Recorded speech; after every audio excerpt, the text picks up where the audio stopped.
할렐루야. 오늘 이 자리 가운데 주님의 성령이 임하는 은총의 자리가 되기를 바랍니다. 오늘부터 드디어 고대하고 기대하던 이 사도행전을 나가게 되었습니다. 사도행전을 우리가 보게 되면 참 많은 환상들이 보이죠. 말씀 하나가 선포됐는데 3,000명, 5,000명이 막 회개해서 돌아오게 되고, 그걸 통해서 주님의 교회가 막 탄생하고, 수많은 박해와 고난이 있는데 그 고난 속에서도 교회는 더 확장되어진 교회의 역사가 있는 반면에 초자연적인 능력을 가지고 살아가는 사도들의 삶이 그대로 드러나는, 어떻게 보면 흠모할 만한 이 시대의 수많은 교회들이 사도행전을 보면 와, 우리 교회도 이렇게 됐으면 좋겠습니다 라고 그렇게 흠모할 만한 교회의 모습이 다 들어있는 게 바로 사도행전입니다. 그래서 수많은 사람들이 이 사도행전을 가지고 계속해서 강론하고 기도하고 말씀들을 보아왔던 게 사실인데요, 어떻게 보면 그 말이 맞는 것 같지만 사실은 사도행전을 정확하게 보고 있는 것이 아닙니다. 오히려 그렇게만 사도행전을 본다라면 사도행전은 매도되거나 단편적인 소견으로 하나의 일부분으로 사도행전을 치부할 수가 있는 거예요. 사실 하나님께서는 우리에게 주신 이 사도행전, 이것을 통해서 정말 궁극적으로 이 땅에 하나님의 사람들이 원하는 것, 하나님의 사람들이 어떻게 되기를 원하는지 보여주길 원했던 것은 하나님의 나라입니다. 우리가 지난주까지 예수를 만난 사람들 시리즈를 하나님 나라로 마무리를 했죠. 그 하나님의 나라를 맛보고 그 가치를 깨닫고 하나님의 통치와 다스림을 받기로 우리는 결단하고 각오했습니다. 지난 한 주 동안 하나님의 나라가 우리의 가정에 선포됐다라고 믿습니다. 세 분만 선포가 됐군요. 자, 하나님의 나라가 여러분들의 생애 속에 선포됐다라고 믿습니다. 아멘. 사도행전의 핵심은 사실은 이 선포된 하나님의 나라가요, 우리의 생애에서 시작된 것을 알리는 게 바로 사도행전의 핵심입니다. 교회의 성장도, 우리의 초능력도, 힘과 권능도 물론 중요합니다. 핵심은 하나님의 나라가 이제 시작됐다는 거예요. 예수 그리스도 안에서 시작된 그 하나님의 나라가 그와 연합한 평신도인 우리의 인생 속에서, 우리가 살고 있는 현실 속에서 하나님의 나라가 이렇게 시작됐습니다. 이렇게 살아야 됩니다. 이게 지금 우리 교회의 목적입니다.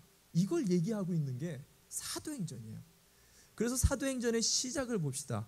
사도행전 시작, 사도행전 1장 3절 말씀을 한번 볼까요? 사도행전 1장 3절 말씀 제가 읽어드립니다. 해 받으신 후에 또한 저희에게 확실한 많은 증거로 친히 사심을 나타내사 40일 동안 저희에게 보이시며 하나님 나라의 일을 말씀하시니라. 사도행전 시작이 어떻게 되냐면, 부활하신 예수님이 무엇에 대해서 얘기했냐면 그 중요한 40일 기간 동안 계속해서 사도행전을 통해 하나님 나라가 어떤 일인지, 하나님 나라가 어떤 곳인지에 대해서 끊임없이 이야기했다라고 이야기합니다. 여기서 끝난 게 아니죠. 사도행전의 마지막은 어떻게 끝났을까요? 사도행전 마지막 28장 31절에 이렇게 마칩니다. 제가 읽어드립니다. 담대히 하나님 나라를 전파하며 주 예수 그리스도, 그리고 주 예수 그리스도에 관한 것을 가르치되 그 많은 사람이 없었더라. 하나님 나라를 전파했다라고 마무리를 하고 있다라는 거예요. 사도행전은 우리가 바라보는 어떤 우리의 필요에 맞는 교회가 잘 나가는 모습을 나타내고 있는 게 다가 아니에요. 교회의 역사를 나타내고 있는 것도 다가 아니에요. 정말 사도행전을 통해서 이 땅에 보여주고자 했었던 하나님의 목적은 하나님의 나라가 우리 인생 속에 이렇게 나타나야 된다는 것을 보여주고 있다는 것입니다. 특별히 오늘 저와 여러분이 사도행전을 시작하면서 보는 이 서론은요, 이 하나님의 나라가 이제 제자들에게 어떻게 시작되는지 매우 중요한 세 가지의 시작의 원리들을 이야기하고 있다는 것입니다. 저는 이 사도행전을 오늘부터 매주마다 강론을 하면서 정말로 간절하게 바라는 것이 있다라면 우리 교회가 막 폭발적으로 성장하는 것도 좋습니다. 인간적인 욕심이 왜 없겠어요? 성도 한 분 한 분들이 성령의 막 능력을 가진 사람들이 되는 것도 정말 원합니다. 그러나 무엇보다 바라는 것은 하나님의 통치가 정말 어떻게 우리 가정에 일어나야 되는지, 우리 일터와 직장 가운데 어떻게 일어나야 되는지, 우리 자녀들 가운데 하나님의 다스림이 어떻게 보여져야 되는지가 분명해질 수가 있는 이 사도행전 하늘의 사람들 강론의 시간이 되기를 바랍니다. 그런 의미에서 오늘 하늘 사람들의 시작이라는 제목을 가지고 여러분과 함께 세 가지 주제를 좀 나누려고 합니다. 그 첫 번째, 땅의 사람이 사도행전을 통해서 하늘의 사람이 되어지는 원리.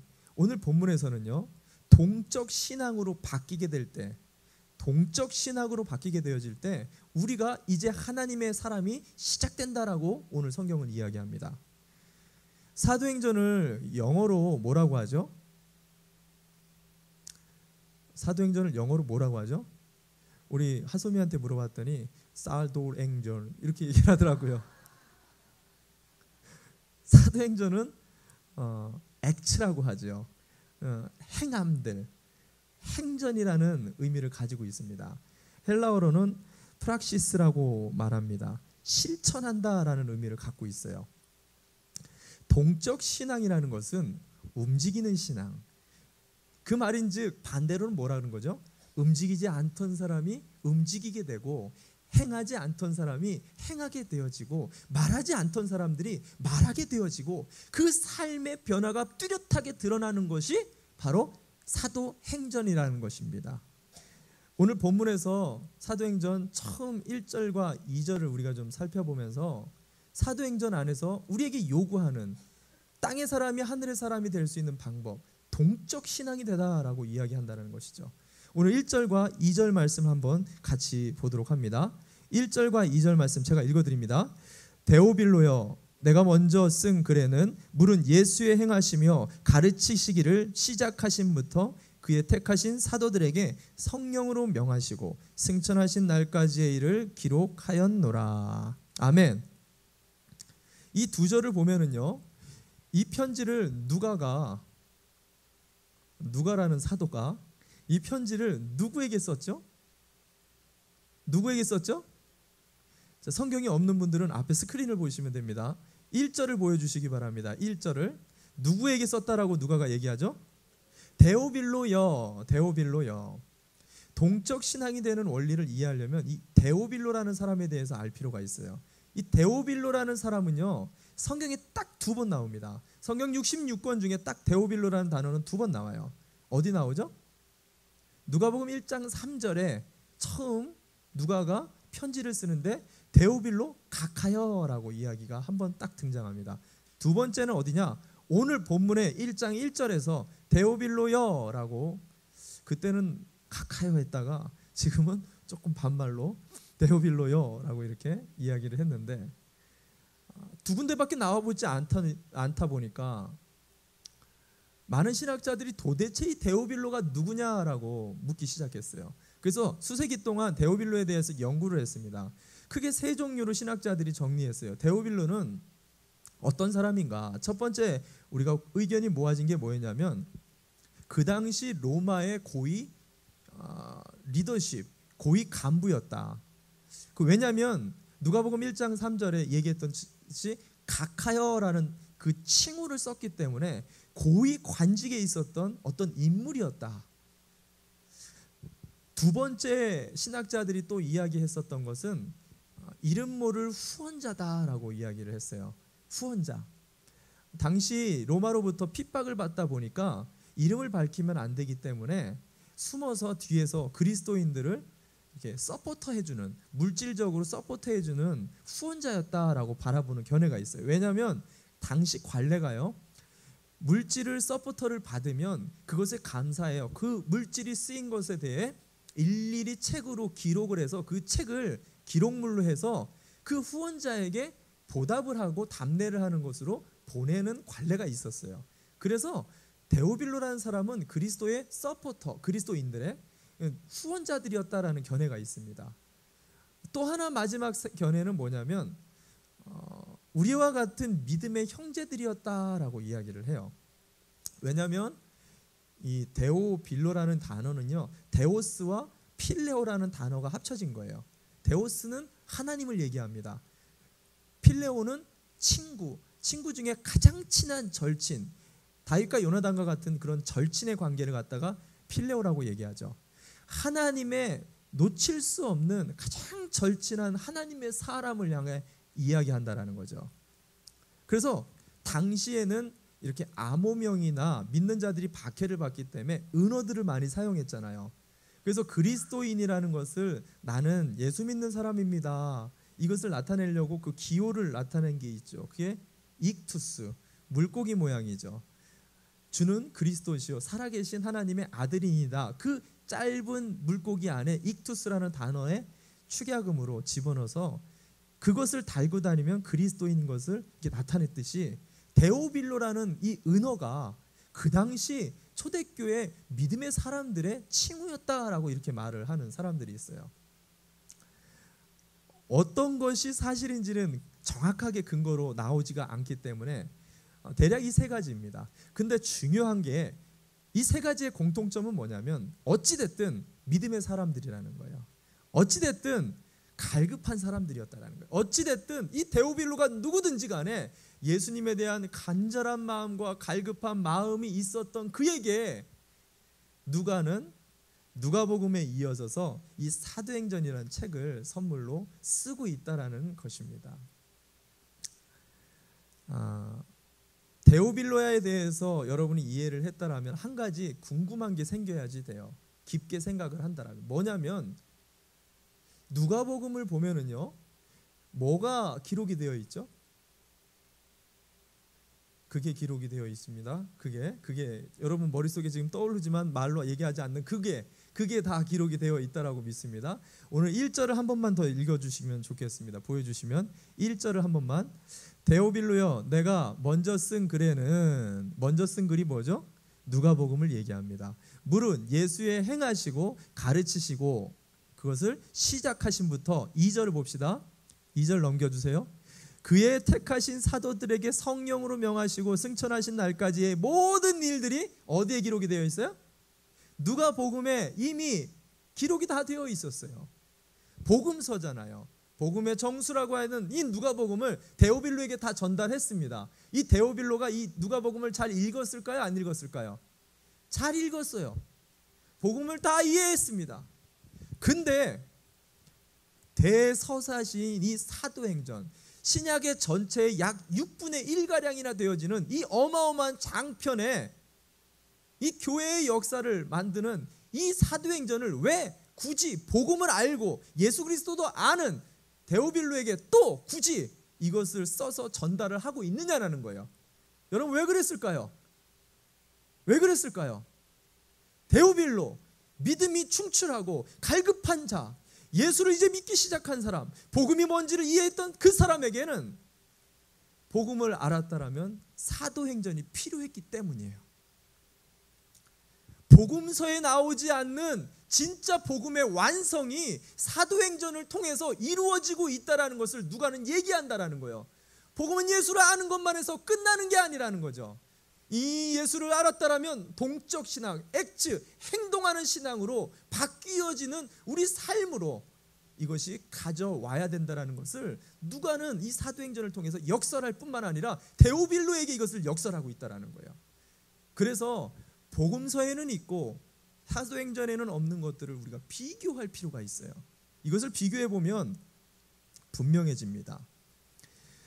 누가복음을 보면은요, 누가복음의 이야기는 주로 갈릴리, 우리가 예수님을 만났었던 그 가난한 동네, 아픔의 그 동네에서 주로 활동과 근거지가 이루어집니다. 그러나 사도행전은 그 근거지가 예루살렘에서부터 안디옥 교회의 박해로 인해서 사마리아와 그리고 인근 주변 국가들로 흩어지며 마지막에는 로마까지 흩어지면서 땅끝을 향하며 마무리가 되어지고 있다는 거죠. 누가복음에는 예수님의 12제자와 예수님을 만난 소수의 개인적인 복음을 중심으로 기록이 되어 있다라면, 사도행전에서는 나 개인의 중심에서 이제 나를 믿지 않는, 예수를 믿지 않는 또 다른 사람들을 향해서 끊임없이 전파되며 누룩처럼 진짜 누룩처럼 보이지 않게 확장되어지고 변화되어지고 변이 되어지면서 그 하나님의 나라가 끊임없이 땅끝을 향해서 움직이고 역동적으로 진행해 나아가는 것을 사도행전에서는 기록하고 있다는 것입니다. 여러분, 이 동적인 패턴이 보이시나요? 동적 신앙이 있다라면 정적 신앙이 있어요. 여러분, 복음서가 지금 사도행전이 동적 신앙이라면, 액트라면, 행함이라면, 실천이라면 그 전에 있었던 복음서에 나오는 예수 그리스도의 기록은 정적 신앙이고 이론이고 예수 그리스도에 중심되어진 신앙을 기록하고 있다는 거예요. 근데 사도행전은 동적이 되면서 예수의 신앙이 우리 한 명 한 명의 개인의 신앙이 되어 그 나라가 예수 안에서 우리 안으로 전이되고 확장되고 땅끝을 향해서 변화되어서 역동적으로 움직이면서 나아가고 있다는 거예요. 이것이 사도행전을 통해 누가가 데오빌로라는 믿음의 사람들에게 역사하며 가르치려고 했었던 본질이라는 것입니다. 동적 신앙이라는 것은 여러분 한 번 더 생각해 보겠습니다. 동적 신앙이라는 것은 내 바운더리, 내 가족, 내 생각, 내 경험에서 깨어져서 남을 향한 생각, 남을 향한 경험, 남을 향해 헌신하는 내 중심에서 내가 복음에서 남을 향한 하나님의 복음으로 전환이 되어야 된다는 것을 이야기하고 있다는 거예요. 오늘 본문을 보면은 사도행전 1장 6절 말씀을 한번 보도록 하겠습니다. 사도행전 1장 6절 말씀입니다. 제가 읽어드립니다. 저희가 모였을 때에 예수께 묻자와 가로되 주께서 이스라엘 나라를 회복하심이 이때니까 하니 하나님의 나라가 이제 예수 그리스도에서 사도행전을 통해 제자들에게 하나님의 나라가 이제 전이가 되려고 하는, 연결이 되려고 하는 그 중간에 제자들이 예수님께 물어봤어요. 예수님이 막 부활하시고 놀라운 하나님의 나라가 이제 보일 것 같으니까 그들이 뭐라고 질문했냐면, 우리가 그렇게 바랬었던 그 나라가, 이스라엘을 뒤엎는 예수의 구테타가, 우리가 그렇게 지금까지 꿈꿔왔던 유토피아가 지금부터 시작됩니까? 여러분, 이게 무슨 말이냐? 그들에게는 아직까지도 복음, 정적 신앙, 자기 복음이었어요. 하나님의 나라가 자기가 원하는 나라였어요. 하나님의 나라가 자기가 원하는 교회의 모습이었어요. 자기가 생각하는 자기의 뜻, 자기의 필요, 자기의 욕구를 벗어나지 못하는 자기 신앙, 자기 복음이었다라는 거예요. 근데 사도행전은 지금 뭘 얘기하느냐? 자기 신앙, 자기 복음에서 하나님 나라의 복음으로 바뀌어야 된다라는 거예요. 자기의 생각, 자기의 뜻에서 그 간구와 필요가 하나님의 필요와 하나님의 뜻을 향해 먼저 그 나라와 그 의를 위하여 전이가 되고 바뀌어야 된다라는 것을 촉구하고 있다라는 거예요. 온전한 동적 신앙의 변화가 이 사도행전을 진행하면서 저와 여러분의 생애 속에서 반드시 드러나기를 주님의 이름으로 축원합니다. 축원합니다. 두 번째, 하늘 사람의 시작이 될 수 있는 놀라운 원리는 해 받으신 후에 시작이 된다라고 오늘 본문은 이야기합니다. 해를 받은 후에야 우리가 비로소 하늘 사람이 될 수 있다라고 이야기를 해요. 사도행전 1장 3절 말씀을 함께 보도록 하겠습니다. 우리 스크린을 보면서 함께 한 목소리로 읽어봅시다. 시작. 해 받으신 후에 또한 저희에게 확실한 증거로 친히 사심을 나타내사 40일 동안 저희에게 보이시며 하나님 나라의 일을 말씀하시니라. 아멘. 아멘. 오늘 본문을 보면은 해 받으신 후에라는 단어가 키포인트입니다. 해가 어떤 해죠? 저 해인가요? 해를 받은 후에. 해는 십자가의 죽으심을 얘기하는 거죠. 그리스도 예수가 십자가에서 죽으신 그 후는 뭐죠? 예수님이 죽으셨다가 부활을 한 사건을 이야기하는 거예요.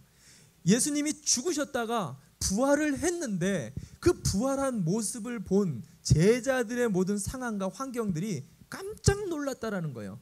이것이 큰 증거가 되었다라는 거예요. 이게 무슨 말이냐면, 그전에는 예수님이 주구장창 침을 막 토하면서도 하나님의 나라가 이런 것이다. 하나님의 나라는 보화와 같고 누룩과 같고 가치의 변화와 진주장사와 같고 끊임없이 가르치고 얘기했는데 그들이 알았어요, 몰랐어요? 지금 이것처럼 몰랐어요. 이것처럼 몰랐던 거예요. 아무리 얘기를 하고 아무리 가르쳐주고 수많은 기적을 보여줬는데도, 탁월한 설교와 감동과 감화를 주셨는데도 제자들이 전혀 모르는 거예요. 근데 오늘 성경에 보니까 해 받으신 후에, 십자가에 죽으시고 부활하신 그 후에야 이 놀라운 모습을 보면서 비로소 드디어 하나님 나라가 무엇인지를 이들이 큰 증거를 얻게 된 거예요. 우리가 나중에 부활하게 되어질 때의 모습이 이런 모습이구나. 우리가 가게 되어질 하나님 나라의 기운이 이런 거구나. 눈으로 목도를 해버린 거예요. 그래서 그들이 다 그것이 큰 확신과 증거가 됐다라고 얘기해요. 오늘 본문에 3절에서 얘기했었던 것처럼 3절을 띄워주시기 바랍니다. 3절에서 이야기했었던 것처럼 예수님께서 부활하시고 해 받으신 이후에 40일 동안을 제자들과 함께 있으며 하나님 나라의 일을 증거했죠. 이 40일은요, 인류가 지금까지 경험해 보지 못하고 앞으로도 경험할 수 없는 초자연적인 놀라운 신비를 경험한 기간이었어요. 왜? 하늘과 땅이 맞닿은 신인간을 인류가 본 거예요. 경험한 거예요. 어떤 일이 벌어졌죠? 예수님이 부활을 했는데요, 엠마오로 가던 두 제자를 만났잖아요. 근데 그들이 알아봤어요? 못 알아봤어요? 전혀 못 알아봤어요. 그들이 밥을 먹는데, 조반을 먹는데 그때서야 깨달으니까 예수님이 밥 먹다가 성경에 보니까 뭐라고 기록해요? 호련히 사라져 버렸어요. 밥 먹다가 없어져 버렸어요. 갈릴리로 갔다가 예루살렘으로 왔다가 공간이 갑자기 이동하기 시작하고 예루살렘에 두려움에 떨어가지고 모여있는 제자들 가운데 혹시라도 로마 군대에게 들킬까봐 모든 창문을 다 닫았어요. 성경을 보니까 그것을 꼭 잠갔다, 아무도 들어오지 못하도록 자물쇠로 꼭 잠갔다라고 성경 표현이 나옵니다. 근데 다 잠겼는데 갑자기 예수님이 쑥 들어와가지고 뭐라 그랬어요? 샬롬, 평안할지어다. 제가 장난으로 그러는 게 아니라 진짜 샬롬, 평안할지어다, 이 말씀을 하셨어요. 그렇다고 온전한 모습도 아니에요. 상처 입었었던 칼자국과 창자국이 그대로 있었어요. 그런데도 피 한 방울 나지 않고 그냥 건강하게 걸어다니는, 전혀 다른 인류가 경험해보지 못한 신인간, 새로운 육체가 탄생했다라는 거예요. 그게 성경에서 부활의 첫 열매가 되었다라고 이야기합니다. 여러분이 부활에 대해서 반드시 알 게 한 가지 있는데, 부활의 첫 열매가 됐다라고 성경은 기록하잖아요. 우리가 예수를 만난 사람들을 같이 함께 보면서 부활했었던 세 사람이 등장하죠. 누가 등장했죠? 나사로가 부활을 했죠. 그리고 나인성 과부의 아들이 부활을 했어요. 야이로의 딸이 부활했어요. 세 명이 부활을 했습니다. 근데 이 부활과 그들이 첫 열매 아닌가요? 왜 예수님을 첫 열매라고 하죠? 그들의 부활은 그들이 부활했을 때 이전 모습과 똑같았어요. 잠들었었던 그 모습 그대로 부활을 한 거예요. 예수님은 전혀 다른 형태, 전혀 다른 하늘의 존재로 부활을 해버린 거예요. 그래서 부활의 첫 열매가 예수님이 되셨다라고 성경은 기록하고 있는 것입니다. 이 모습을 보았을 때, 이 모습을 본 자들이 모든 제자들부터 500여 문도와 또 120문도들이 다 변화를 입고 예수 그리스도 앞에 자복하는 일들이 벌어졌어요. 그래서 바울이 뭐라고 기록하냐면, 성경에 보면 고린도전서 15장 4절부터 8절을 보겠습니다. 15장 4절부터 8절 제가 읽어드립니다. 내가 받은 것을 먼저 너희에게 전하였느니 이는 성경대로 그리스도께서 우리 죄를 위하여 죽으시고 장사 지낸 바 되었다가 성경대로 사흘 만에 다시 살아나사 게바에게 보이시고 후에 12제자에게와 그 후에 500여 현재에게 일시에 보이셨나니 그 중에 지금까지 태반이나 살아있고 어떤 이는 잠들었으며 그 후에 야고보에게 보이셨으며 그 후에 모든 사도에게와 맨 나중에 만삭되지 못하여 난 자 같은 내게도 보이셨느니라. 아멘. 부활하신, 십자가에서 죽으셨고 부활하셨던 그 예수를 만난 사람들 모두가 전부 다 그 부활의 증인이 됐다라고 이야기하는 거예요.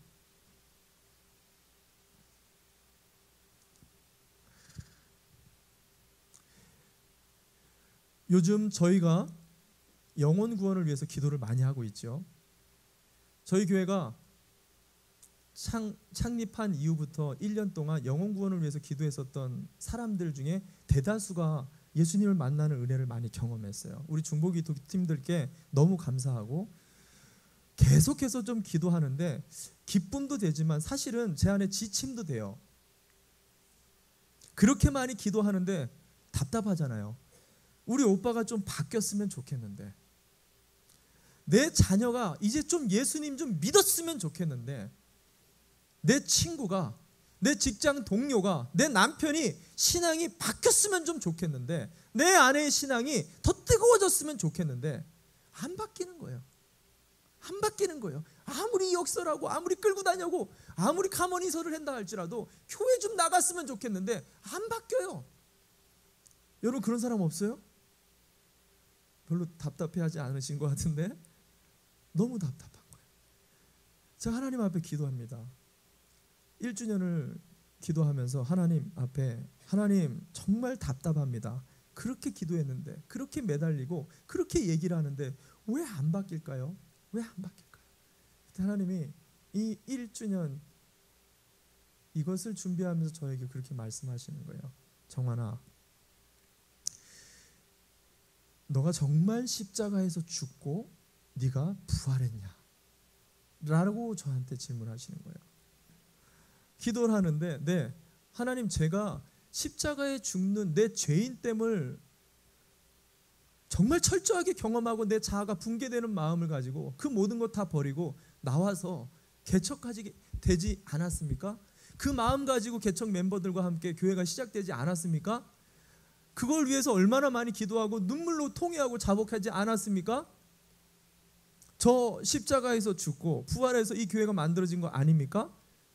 그랬더니 저에게 기도하는데 그러는 거예요. 하나님이 그건 과거고 오늘 지금 너 십자가에서 죽고 부활했느냐? 오늘 이 순간 말씀을 듣는 이 자리에서 네가 십자가에서 또 죽어지고 또 부활하고 있느냐? 네, 저 죽어집니다. 날마다 죽습니다. 정말 죽냐? 정말 죽냐? 네, 죽었습니다. 정말 부활했냐? 정말 부활했습니다. 기도하는데요, 완전히 죽지 않는 저의 모습을 보았어요. 완전히 죽지 않는 제 모습을 하나님이 생각나게 해주신 거예요. 부활을 했죠. 다시 살아났죠. 근데 그전 모습 그대로 내가 살아난 거예요. 나사로가 살아난 거예요. 야이로가 살아난 거예요. 나인성 과부에 아끼던 그 아들이 다시 살아난 거예요. 박정환이라는 사람이 십자가에서 분명히 죽음을 경험했는데 그 박정환이라는 사람이 살아서 여전히 말하고 있고 여전히 행동하고 있고 여전히 그 성품이 바뀌지 않고 그 언행이 바뀌지 않고 생각이 바뀌지를 않고 있는 거예요. 하나님의 그 모습을 보이면서 정말 죽었냐? 정말 부활했냐? 성경은 그렇게 얘기를 하지 않고 있어요. 그리스도의 죽으심과 부활한 해 받으신 후에 그걸 본 모든 자들이 하나같이 변화되었다라고 이야기를 하고 있다는 거예요. 여러분 중에 혹시 가정이 변화되지 않고 있고 내 신앙이 옛날이나 지금이나 변화되지 않는 것만 같이 느껴지고 하나님의 나라, 그것이 좋지만 내 인생 속에 여전히 하나님의 나라랑 나는 동떨어진 인생인 것 같다라고 생각하시는 분은 없습니까? 그런 분들이 계시다라면 혹시 스스로 한번 물어보세요. 정말로 내가 죽었는지 아니면 조금 살아있는지, 진짜 내가 부활했는지, 내가 부활했는지, 예수가 부활하고 있는지, 내가 나사로로 부활하고 있는지를 돌아보라라는 거예요. 제가 누구에게 이렇게 얘기를 했더니 한 집사님이 내가 나를 어떻게 보겠어요. 여러분 집에 가서 자녀들에게 물어보세요. 엄마가 죽었니 살았니? 아빠가 죽었니 살았니? 자녀가 말하기 좀 그러면 배우자에게 물어보시기 바랍니다. 배우자에게 물어보세요. 내가 죽은 것 같아? 산 것 같아? 나로 사는 것 같아? 예수로 사는 것 같아? 여러분 꼭 물어보시기 바랍니다. 오늘 누가가 해 받으신 후에 우리의 십자가에서 분명히 죽지를 않았으면, 여러분 내가 조금이라도 다시 살아있다라고 생각이 든다면 여러분 언제든지 십자가로 가셔야 돼요. 내가 죄인된 것을 다시 고백하면서 나는 죽을 수밖에 없군요. 나는 이거밖에 안 되는군요. 나는 아무것도 할 수 없는 무력한 존재군요. 나는 이 질병 하나에도 돌돌돌돌 떠는 이 연약한 자이군요.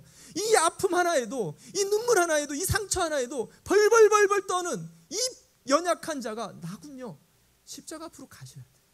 그리고 그 십자가 아래서 나를 위해 물과 피를 다 쏟으신 예수 그리스도의 보혈의 피를 설주와 문방에 우리가 발라서 분명하게 그 그리스도의 이름으로 예수로 부활되어지는 놀라운 은혜와 은총을 경험해야 된다는 거예요. 그것을 우리가 경험하게 되어질 때 우리를 보는 우리의 배우자들과 우리의 자녀들이 변화될 것이에요. 그들은 우리를 통해 하나님의 나라가 무엇이고 하나님의 부활된 존재들이 어떻게 인생을 살아가는지를 보게 될 것입니다. 그것을 통해 하나님의 사람들, 하늘나라의 사람들이 어떠한 인생을 살게 되는지 우리가 몸으로 경험하게 될 것입니다. 할렐루야. 바울은 이렇게 얘기합니다. 너희가 죄인 되는 것이 십자가 앞에 맨날 죄 고백을 하는 것이 그렇게 부끄러우냐? 나는 그 십자가 앞에 서는 것이 내 평생 최고의 자랑이라고 고백합니다. 고린도전서 15장 31절에 이렇게 얘기합니다. 형제들아, 내가 그리스도 예수 우리 주 안에서 가진 바 너희에게 대한 나의 자랑을 두고 단언하느니 나는 날마다 죽노라. 여러분, 십자가가 과거가 되지 않으셨으면 좋겠어요. 아, 나 옛날에 예수님 만났어. 아, 나 옛날에 예수님의 은혜를 경험했어. 아, 복음이 뭔지 깨달았어. 내가 그게 누군지 알고 예수가 뭔지도 알아. 이게 경험이 되지 않았으면 좋겠어요. 무슨 말이에요? 과거가 되지 않기를 바라요. 그게 오늘이 되기를 바랍니다. 말씀을 들을 때 십자가 앞으로 나가고 이동하고 십자가의 부활이 나의 역사고 나의 은혜고 체험이 오늘 이 자리가 되기를 주님의 이름으로 축원합니다. 그렇게 될 때 우리 주변에 하나님의 나라가 시작된다는 거예요. 오늘 본문에 누가는 우리에게 해 받으신 후에 우리의 인생 속에 해를 두려워하지 않는 주님과 동행이 일어나는 하나님 나라의 통치와 다스림의 사람들이 되시기를 주님의 이름으로 축원합니다. 축원합니다. 마지막 세 번째 하늘 사람의 시작은요, 말씀과 기도로 되어진다라고 이야기합니다. 신앙이 어떻게 보면 가장 기초적인 거죠. 말씀과 기도. 신앙의 기초와 백그라운드라고도 얘기하지만 이게 신앙의 전부예요. 말씀과 기도가 빠지면 그건 신앙이 아니에요. 화룡정점이라는 얘기가 있죠. 화룡점정. 옛날 중국 화가가 용을 그렸는데 눈동자를 그리지 않았죠. 왜 안 그렸죠? 교만했었던 화가였던 것 같아요. 너무 용을 잘 그려가지고 눈동자를 그리면 용이 살아날 것 같이 보여가지고 너무 용을 잘 그려가지고 눈동자를 빼고 그렸다 그러죠. 이것과 같이 그거 하나만 있으면 모든 것이 다 될 만한 가장 중요한 것을 얘기할 때 화룡정점이라는 단어를 쓰죠.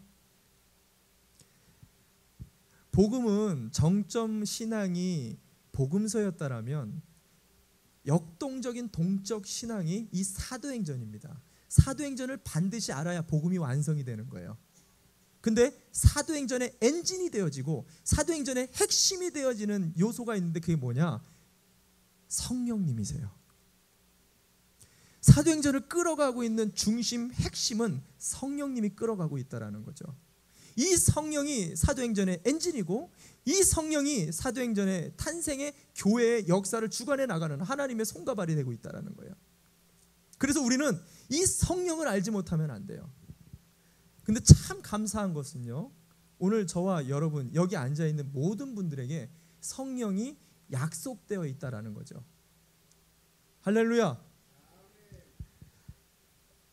제가 이것이 얼마나 위로가 되냐면 저같이 좀 무식하고 또 못나고 부족한 자도 성령이 우리에게 약속되어 있다라는 거예요. 반드시 성령을 주시겠대요. 우리 인생에 복음이 뭔지 몰라도 돼요. 우리 인생에 예수 그리스도가 체험이 잘 안 된 분도 있으실 거예요. 예배를 아무리 나와도 이 설교가 이해가 안 되시는 분도 있으실 거예요. 상관없어요. 이런 모든 자들에게 성령이 약속되어 있다라고 성경은 기록하고 있어요. 예수님이 날마다 우리에게 성령을 반드시 주겠다라고 기록하고 있어요. 고린도전서 요한복음 14장 16절 말씀입니다. 요한복음 14장 16절 말씀 제가 읽어드립니다. 내가 아버지께 구하겠으니 기도하겠으니 그가 또 다른 보혜사를 너에게 주사 영원토록 너희와 함께 있게 하리니. 여기 앉아있는 모든 분에게 반드시 성령이 있을 것을 여러분 믿으시길 바랍니다. 왜냐하면 예수님이 날마다 기도하고 있대요. 여러분 예수의 기도가 안 이루어질 수 있을까요? 당신이 날마다 하나님께 기도하는 그 기도가 하나도 땅에 떨어질 수 있을까요? 아니요. 절대로 그렇지 않아요. 누구든지 이 자리에 있는 모든 사람들이 구하기만 하면 성령을 선물로 받으실 것을 믿으시길 바랍니다. 단 조건이 하나 있어요. 조건. 그것이 오늘 본문 사도행전 1장 4절과 5절 말씀입니다. 사도행전 1장 4절과 5절 말씀입니다. 같이 함께 읽어보겠습니다. 스크린을 보면서 같이 읽읍시다. 같이 읽습니다. 시작. 사도와 같이 모이사 저희에게 분부하여 가라사대 예루살렘을 떠나지 말고 내게 들은 바 아버지의 약속하신 것을 기다리라. 요한은 물로 세례를 베풀었으나 너희는 몇 날이 못되어 성령으로 세례를 받으리라 하셨느니라. 아멘. 성령으로 세례를 받는 방법 두 가지를 예수님께서 제자들에게 말해줬어요.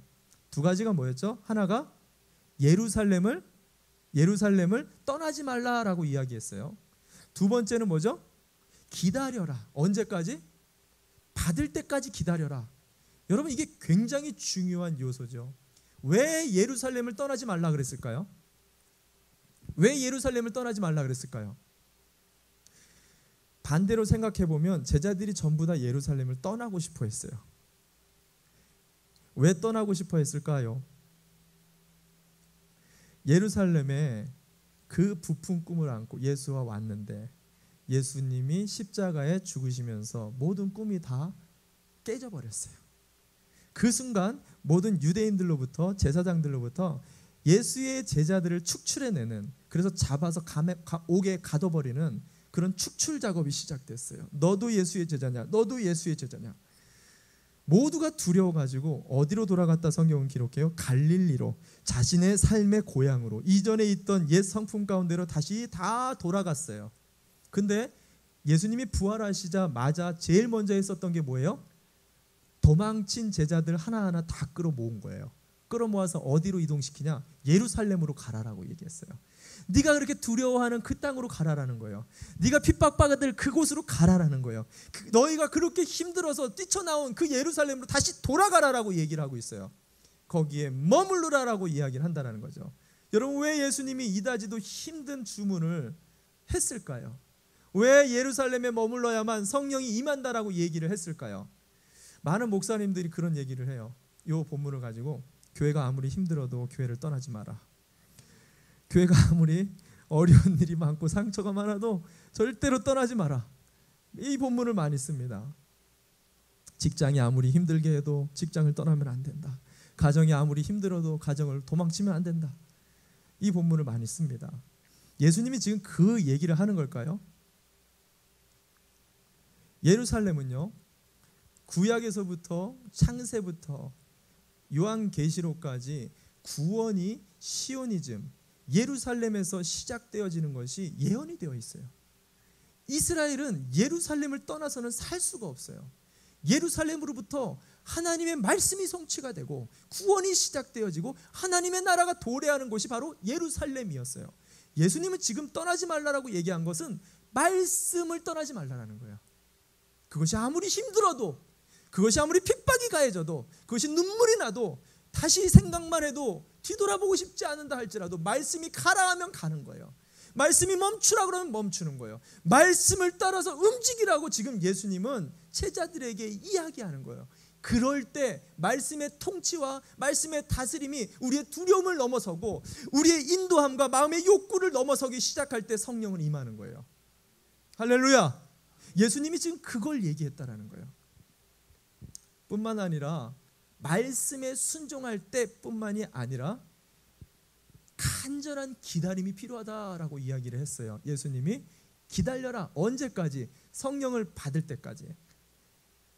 우리가 그냥 슬쩍 생각하면은요, 예수님께서는 다른 주문을 하지 않았어요. 말씀대로 기다려라. 그럼 열심히 말씀 보면서 기다리면 되잖아요. 근데 제자들이 뭐 하면서 기다렸다라고 기록하죠? 성경을 보시다. 사도행전 1장 14절 말씀입니다. 사도행전 1장 14절입니다. 같이 함께 읽겠습니다. 한 목소리로 시작. 여자들과 예수의 모친 마리아와 예수의 아우들로 더불어 마음을 같이하여 전혀 기도에 힘쓰니라. 이 전혀라는 헬라어 원어는요, 한 가지로 그리고 고집하다라는 의미를 갖고 있어요. 다른 걸 하지 않았어요. 뭐만? 오직 기도만 했어요. 열심히 성경 공부를 할 것 같은데 아니요. 열심히 전도를 하고 다녔으면 좋겠는데 아니요. 열심히 사람들을 모아가지고 끌어모아서 더 많이 만들었으면 좋겠는데 아니요. 기도만 했다라고 얘기해요. 왜 제자들은 기다려라라고 얘기했는데 왜 기도를 마가의 다락방에서 왜 기도를 했을까요? 여러분 왜 그랬을까요? 성령이 기도를 통해 역동적으로 움직이는 것을 제자들이 보았어요. 언제 보았느냐? 예수님을 통해서 보았다라는 거예요. 누가가 이것을 정확하게 기록을 하고 있습니다. 누가복음 3장 21절과 22절 말씀입니다. 제가 읽어드립니다. 예수님께서 성령 세례를 받는 예언했던 말씀 그대로 본인이 성령 세례를 어떻게 받았는지를 기록합니다.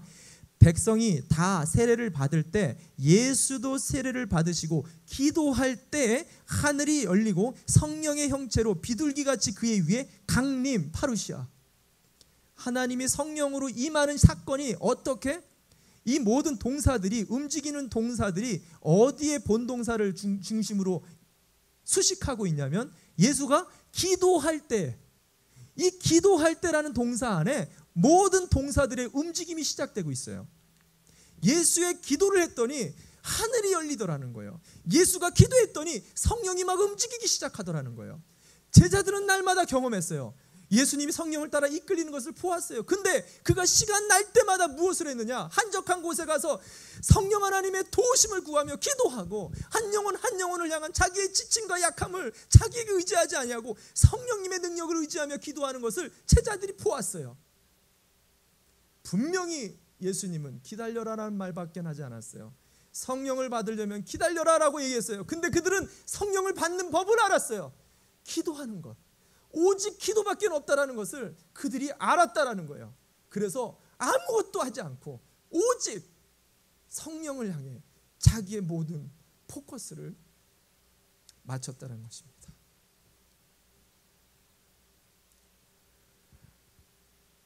여러분 중에 신앙생활을 하시면서 첫사랑의 감격을 회복하고 싶어 하시는 분들이 있을 거예요. 내가 왕년에 복음을 경험했을 때 이런 은혜들을 경험했는데 하나님 이런 은혜들을 좀 경험하게 해주십시오.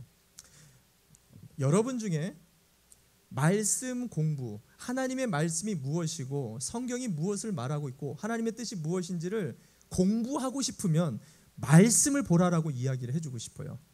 말씀의 자리를 절대 놓치지 말라고 얘기해주고 싶어요. 근데 성령의 역동적인 운행과 우리 마음의 감동과 감화와 변하지 않을 것만 같은 사람들이 변해야 된다는 것은 우리가 아무리 공부하고 아무리 훈련을 받고 아무리 그 자리를 간다 해도 아무 소용이 없어요. 오직 성령이 우리 가운데 역동적으로 움직이셔야만 해요. 그것은 기도의 문제예요. 왜? 기도는 내 뜻을 하나님께 요구하는 강청이 아니에요. 뭐예요? 나는 할 수가 없습니다. 나는 도저히 내 가정과 남편과 아내를 바꿀 수가 없습니다. 주님 당신이 해야겠습니다라고 항복하며 손을 들고 기도하는 게 바로 기도예요. 주의 다스림과 통치와 성령의 임재를 구하는 게 기도예요. 그래서 기도하는 자에게 성령을 주시겠다라고 약속하고 있다는 거예요. 저는 여러분에게 정말 뜨거운 감격을 찾고 싶으냐? 여러분 중에 그런 분들이 계시냐? 그렇다면 여러분의 개인의 기도를 점검하세요. 여러분의 마음에 신앙이 식은 것 같으냐? 여러분의 개인의 신앙 중에 특별히 기도의 시간을 점검하세요. 교회 맨날 나오라고 하는 건 아니에요. 새벽 기도 꼭 나오라는 건 아니에요. 금요철에 나오라는 건 아니에요. 멀어서 안 나오셔도 상관없어요. 그러나 여러분 집 근처라도 꼭 기도의 시간을 점검하고 내가 주님과의 독대하는 만남을 통해 내가 얼마나 죄인인지 십자가를 마주하는 기도의 시간을 다시 회복하는 거야말로 성령의 충만함과 정적 신앙에서 역동적인 동적 신앙으로 바뀌어지는 놀라운 하늘의 통치를 경험할 수 있게 될 것입니다. 저와 여러분이 그런 신앙을 회복하시기를 바랍니다.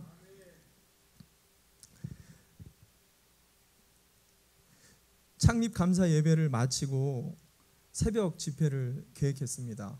가을 예마 집회죠. 어떤 분들은 창립 감사 예배도 힘든데 새벽 집회를 저렇게, 아니 목사님은 몸도 안 좋으시다면서 저렇게 무리를 해도 되나? 정말 절 걱정하시는 거죠?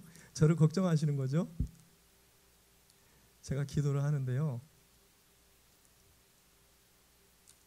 지금까지 20년이 넘게 복음이라는 것과 영혼을 변화시키는 전도에 대해서 공부하고 가르치고 수많은 사역들을 경험해 왔어요. 이걸 가지고 박사 학위까지 받았어요. 근데 제가 딱 1년 돌아보며 이걸 위해서 열심히 노력했겠죠. 1년 돌아오면서 제가 느낀 건 안 바뀌는구나. 사람은 안 바뀌는구나. 도저히 사람은 바뀔 수가 없는 완악하고 완악한 자들이구나. 여러분들을 향해서 그랬다는 게 아니에요. 제 자신을 보면서 그랬다는 거예요. 너무 힘들어요. 하나님 어떻게 해야 됩니까? 그렇게 부르짖는데 성령님을 느끼게 해주시는 거예요. 내가 놓고 있었던 교회는 성령이 움직이시는구나. 교회는 성령이 일으키는 거구나. 사람은 성령이 바꾸는 거구나. 내가 아무리 탁월한 말을 하고 내가 아무리 사주고 아무리 매달리고 아무리 얘기를 한다 할지라도 사람은 도대체 바뀔 수가 없는 존재구나. 성령이 사람을 바꾸는구나. 하나님의 통치와 다스림이 교회와 영혼들을 바꿀 수 있는 놀라운 능력이 되는구나. 하나님이 저에게 이 말씀을 주셨어요. 그래서 지금 이 상황에도 그 어느 때보다도 더 힘들기 때문에 우리는 기도해야 된다는 거예요. 그 어느 때보다도 더 부르짖어야 돼요. 우리 교회가 바로 나가기를 원한다면, 저와 여러분의 가정이 바로 서기를 원한다면 그 어느 때보다도 성령님 당신이 필요합니다. 간절하게 기도해야 된다는 거예요. 만약에 저와 여러분이 어디를 갔는데 저희를 무시하는 사람이 있어요. 사람을 만났는데 그 사람을 만날 때마다 그냥 본청만청하는 사람이 있어요. 본청만청하는 교회가 있어요. 나를 봐도 반겨주지도 않고 생각해주지도 않고 그냥 있는 둥 마는 둥 쳐다보는 모임이 있어요. 만약 그러면 여러분 가고 싶으시겠어요? 여러분 가고 싶으시겠어요? 성령님은 인격체세요. 성령을 우리에게 허락해 주셨지만 내가 한 번도 성령을 의지하지 아니하고 성령을 사모하는 마음도 없으시고 성령이 있지만 그분을 무시해버리고 그분의 능력 대신 돈을 의지하고 내 경험을 의지하고 내 소산을 의지하고 내가 가지고 있는 아이덴티티를 의지하기 시작할 때 성령은 더 이상 우리 안에 머물지 않겠다라고 이야기하고 있어요. 성령 하나님을 향한 열정이 회복되어지기를 바랍니다. 교회와 우리의 가정과 영혼들은 성령의 통치와 다스림 속에서 다시 반드시 회복될 것입니다. 우리 예수인교회가 1주년을 맞이하며 무엇보다 기도의 자리를 지켰으면 좋겠어요.